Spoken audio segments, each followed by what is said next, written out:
విషయాలు ఇవి. ఆ పెద్దలలో ఒక్కడు వచ్చాడు, నువ్వు ఏడవద్దు, ఇదిగో చిగురైన యూదా గోత్రము సింహము 7 ముద్రలను తీసి ఆ గ్రంథమును విప్పుటకు జయము పొందేనని చెప్పాను. దేవునికి స్తోత్ర. హల్లెలూయా. నా ఎదుట నీవు తెరచిన తలుపులు వేయలేరుగా, ఎవ్వరు వేయలేరుగా.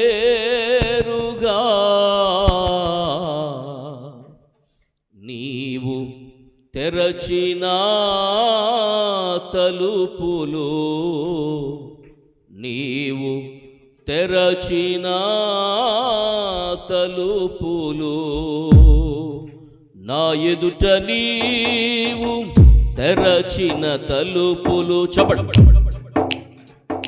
వేయలేరుగా, ఎవ్వరు వేయలేరుగా. నీవు తెరచిన తలుపులు, నీవు తెరచిన తలుపులు, రాజుల రాజ ప్రభువుల ప్రభువా, నీకు సాటి ఎవ్వరు లేరయ్యా. రాజుల రాజ ప్రభువుల ప్రభువా, నీకు సాటి ఎవ్వరు లేరయ్యా.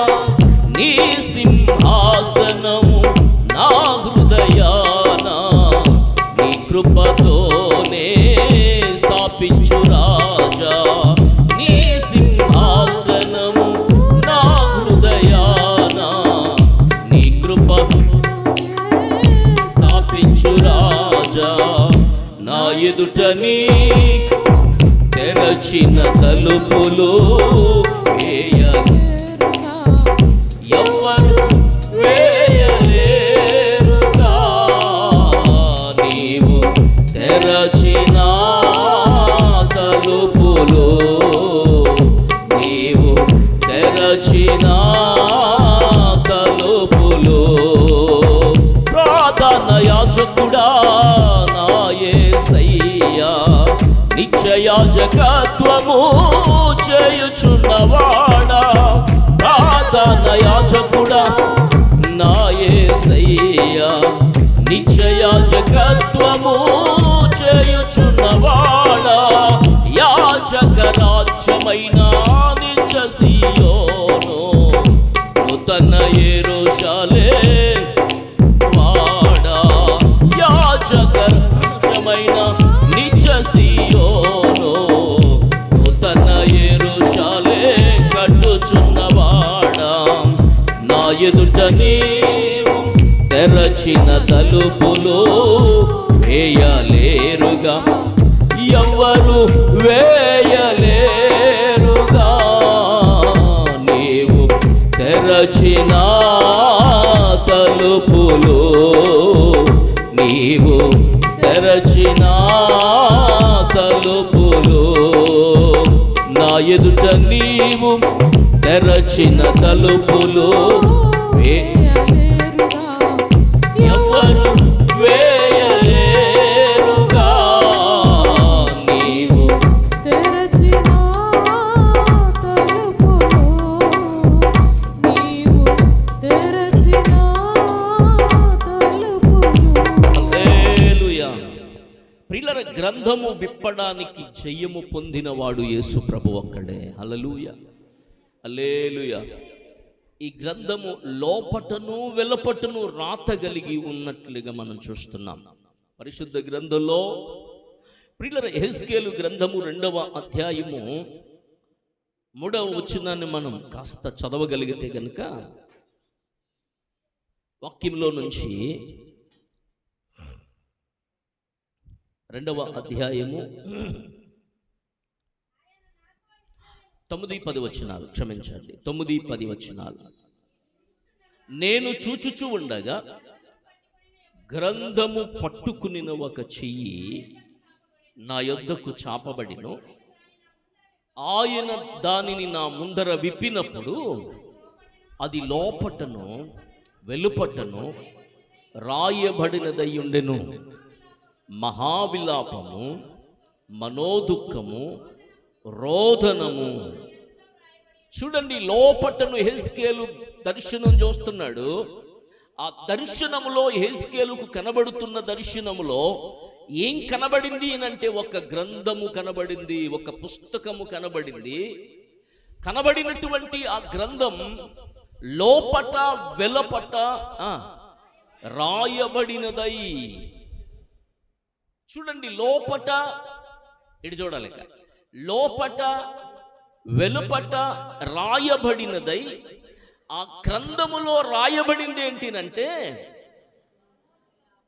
మహావిలాపం, మనోదుఃఖం, రోదనం. ఏంటంట అందులో ఉన్నది? ఏంటంట మహావిలాపం, మనోదుఃఖము, రోదనం. యోహాను చేతిలో, యోహాను దర్శనములో యోహాను చూస్తున్నప్పుడు 7 ముద్రలు కలిగిన ఒక గ్రంథము కనబడింది. దీన్ని విప్పడానికి శక్తి ఎవరికి ఉంది అంటే యూదాగోత్రపు సింహమైన యేసు ప్రభువు వారికి ఆ గ్రంథము విప్పే శక్తి ఉంది. ఆయన జయము పొందాడు అనని రాయబడింది. ఇప్పుడు ఆయన గ్రంథము విప్పినప్పుడు ఆ 7 ముద్రలలో ఉన్నటువంటి విషయాలేమిటి? ఒక్కొక్క ముద్ర విప్పినప్పుడు ఆ ముద్ర విప్పగానే, అంటే ఆ పేపరు లేక ఉదాహరణ మనం గమనించాలి. 7 పేపర్లు ఉన్నాయి అనుకో, ఒక్కొక్క పేపర్లో కొన్ని రాయబడి ఉన్నాయి. ఇప్పుడు ఈ ముద్రను విప్పినప్పుడు, మొట్టమొదటి ముద్ర విప్పినప్పుడు ఆ ముద్రలో, అంటే ఆ పేపర్లో ఏమి జరగబోతుందో అది దేవుడు చెప్పాలి. దేవునికి స్తోత్ర, హల్లెలూయా. ఇప్పుడు యెహెజ్కేలు చూసిన దర్శనములో ఒక పుస్తకం కనబడింది. అది లోపట వెలుపట ఉంది. అందులో రాత కలిగి ఉంది. అందులో రాయబడింది ఏంటిదంటే మహావిలాపం, మనోదుఃఖము, రోదనము. ఎవరికి మహావిలాపం? ఎవరికి మనోదుఃఖము? ఎవరికి ఈ రోదనం? అసలుకి ఈ గ్రంథములో రాయబడిన విషయాలు ఏంటి?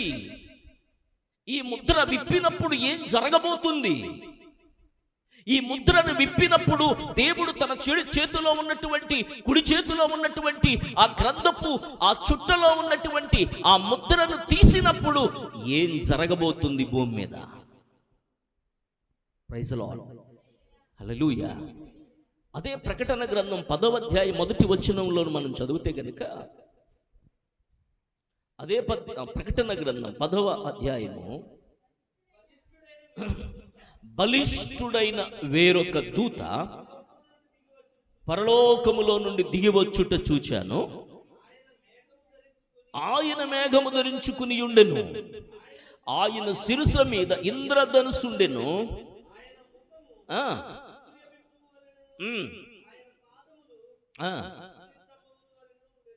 ఆయన చేతిలో విప్పబడి ఉన్న ఒక చిన్న పుస్తకముండెను.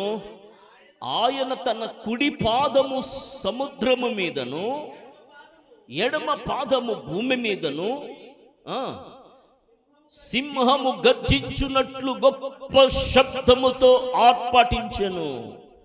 ఆయన ఆర్పటించినప్పుడు 7 ఉరుములు వాటి వాటి శబ్దములు పలికెను. దేవునికి స్తోత్ర. చూడండి, ప్రకటన గ్రంథం 10వ అధ్యాయములో ఆయన చేతిలో విప్పబడి ఉన్న ఒక చిన్న పుస్తకం ఉండెను.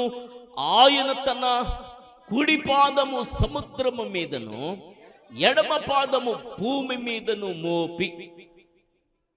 చూడండి, అక్కడేమో 7 ముద్రలు కలిగినటువంటి ఒక గ్రంథము విప్పబడాలి.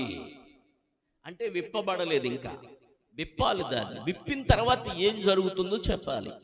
ఈ 10వ అధ్యాయానికి వచ్చేసరికి ఆయన చేతిలో ఒక చిన్న పుస్తకం ఉంది, అది విప్పబడిపోయింది. Praise lord. అక్కడ విప్పబడాలి, ఇక్కడ ఇప్పబడింది. ఇప్పుడు యెహెజ్కేలు గ్రంథములో ఉన్న ఆ దర్శనములో ఆయన చూసిన పుస్తకం ఏంటినంటే, ఒక పుస్తకం ఉంది. ఆ పుస్తకములో రాయబడింది ఏంటినంటే మహావిలాపం, మనోదుఃఖం, రోదనము అని రాయబడింది. అంటే ఇప్పుడు మనకు అర్థమవలసిన విషయం ఏంటినంటే, ఈ గ్రంథములో ఏం జరగబోతుంది, ఈ ముద్రలు విప్పిన తర్వాత ఎవరికి ఏం జరగబోతుంది, ఈ ముద్రలు విప్పిన తర్వాత భూమి మీదకి వచ్చే పరిస్థితులేంటి, ఈ ముద్ర విప్పితే ఏం జరుగుతుంది, జరిగే విషయాలేంటి, మనం ఎలా ఉండాలి, దీని గురించి మనం అర్థం చేసుకోవలసిన విషయాలేంటి, మనకేం అర్థమవుతుంది దీని గురించి. చూడండి, ఎక్కడో రష్యాకో ఉక్రెయిన్కో యుద్ధం జరుగుతుంది అని అంటున్నాం. ఇప్పుడు మనకి పాకిస్తాన్కి, భారత్కు చాలామంది చనిపోతున్నారు. అంటే రానున్న దినాలలో ఏం జరగబోతుంది. అందుకే ప్రభువు అంటాడు కదా, అత్తకు కోడలకు, కొడుకుకి తండ్రికి, తల్లికి కూతురికి పడదట్టండి, పడదు. Praise lord. హల్లెలూయా. ప్రస్తుత దినాలు అలా మారబోతున్నాయి. ఇప్పుడు ఈ మహావిలాపం, మనోదుఃఖము, రోదనం అసలు ఎవరికి ఇది జరుగుతుంది, ఎవరికి అసలు సంభవిస్తుంది, ఎవరికి మనోదుఃఖం వస్తుంది, ఎవరికి రోదనం వస్తుంది, ఎవరు ప్రలాపిస్తారు, ఎవరికి మహావిలాపం భయంకరంగా ఎవరు ఏడుస్తాడు, ఈ గ్రంథం విప్పబడిన తర్వాత, ముద్రలు విప్పబడిన తర్వాత. వచ్చేవారు మనం ధ్యానం చేసుకుందాం. ఎవరికి మహావిలాపం, ఎవరికి ఈ మనోదుఃఖం, ఎవరికి ఈ రోదనం. ప్రార్థన చేద్దాం. అవును, ఆయన చేతిలో ఒక గ్రంథం ఉంది. ఆ గ్రంథములో 7 ముద్రలు గట్టిగా వేసి ఎవ్వడు తీయలేనంత